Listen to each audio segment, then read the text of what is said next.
Hi, Rob from Active Health Clinic here. In this video, I'd like to explain how pain actually works.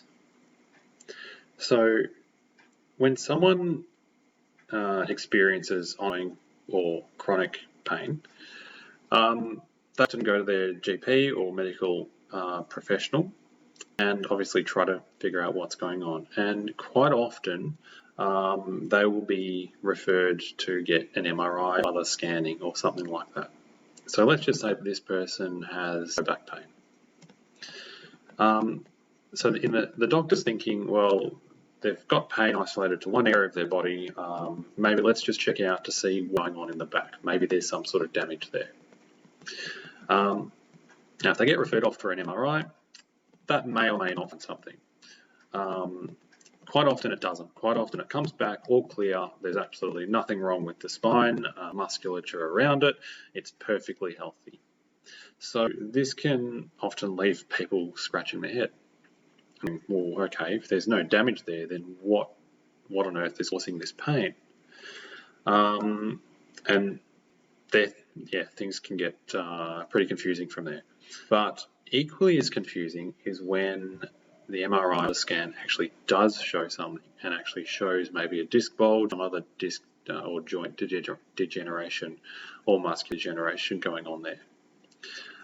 Because that can make it appear as though that is the reason why someone's in pain, why they're in pain. And then they might be referred to physio exercises, or they might be referred to surgery even in some cases to have an operation on that area to try and fix up the structure.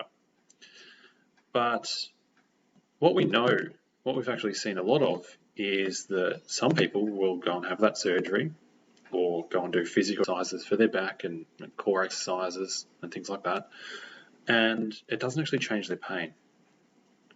So if we're correcting that area that's damaged, then what? And they're not experiencing pain relief, then what's going on? And even what I think is probably more fascinating is that those other people who have the scan and there's nothing wrong, why on earth are they still in pain? Well, back in the 1600s, a bloke called Rene Descartes, and it doesn't sound how it's spelled. It's French. It's different. I'm not very good at the French language. I don't know what his credentials were. He probably should look that up. But he came up with this theory of pain, and he actually did pretty well. He actually came pretty close. But it's depicted in this picture here. I believe he drew it. And what I was trying to get across here was that, well, pain is so if someone here has burnt themselves on fire, then that message will be sent via the nerves up through the body into the spinal cord and up to the brain. And at the brain, it will register as pain or register as damage, something like that. And it wasn't until, until very recently, so at some stage in the last, say, 20, 30 or 40 years, that idea was actually challenged.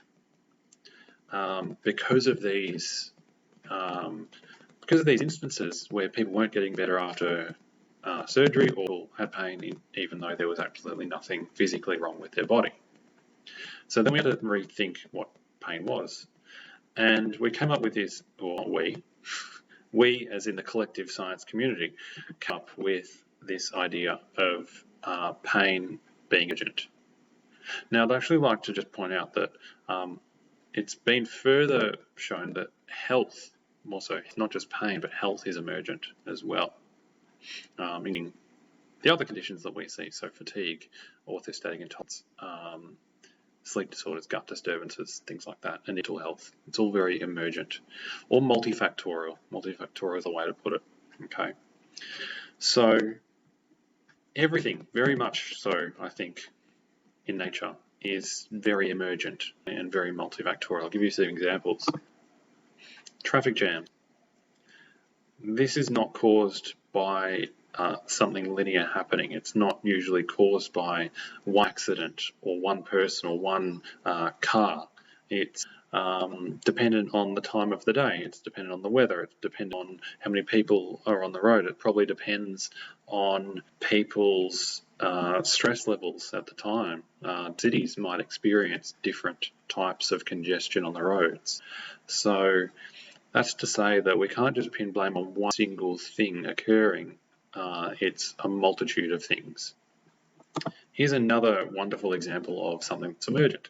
This is a real photograph, a flock of birds who have formed the shape of another bird or an angel, or you might see lots of different things in that image. But again, this is it's multiple birds, it's the weather conditions, it's the direction they're flying, it's all sort of stuff coming together. And something that's a little bit more close to home might be the feeling of hunger, and what I like to call a dessert stomach. So let's just imagine for a moment that hunger was linear. So you eat something, it fills your stomach up. Therefore, if it was linear, a message should be sent to your brain saying, full, you're not hungry anymore. But I suppose many people can probably relate to this idea of a dessert stomach, where you eat, you gorge yourself on a really big meal, and moments like, say, a little while later, the idea of dessert comes into your mind. So maybe someone mentioned something, and then you can go, oh, yeah, I could definitely have that. Well, if it was linear, then there's no way you would be hungry for that. Now, just to be clear, there is no such thing as a dessert stomach at all, okay? This is just a nice, funny way of explaining that sensation of having a huge meal, being absolutely full and stuffed, and then going, oh yeah, I could definitely have something else. So there's other things that there's obviously our psychology and our social surroundings. And that is the exact way pain works as well. So we have on this image here on the right, we've got our biological factors that contribute to pain. Okay, so we've got the disease or the pathology, the severity of it, nociception, which is the message that gets carried by our nerves from our tissues, around our joints, that gets sent up to the brain to say, oh, something's dangerous or something's damaged. Inflammation levels in the body and our brain function. But then we've got ecological factors as well. So it might be our current mood or our ongoing mood or our affect, whether we're really worried about what's going on with our body, how much stress we're under, and whether or not we're coping with our current health as well. And then there's the social factors as well. So how does your immediate culture and the wider culture, I suppose, hold for you if you have pain? How do they view it? Do they judge it? Do you come from an upbringing of just push through and grit your teeth? So it could be social values as well. The actual environment that you're in as well. Is it a safe and supportive environment, or is it a bit of a threatening and unsupportive environment? Economic factor as well, so that can provide an additional level of stress. And then, as I said before, that's social support, whether you've got that there.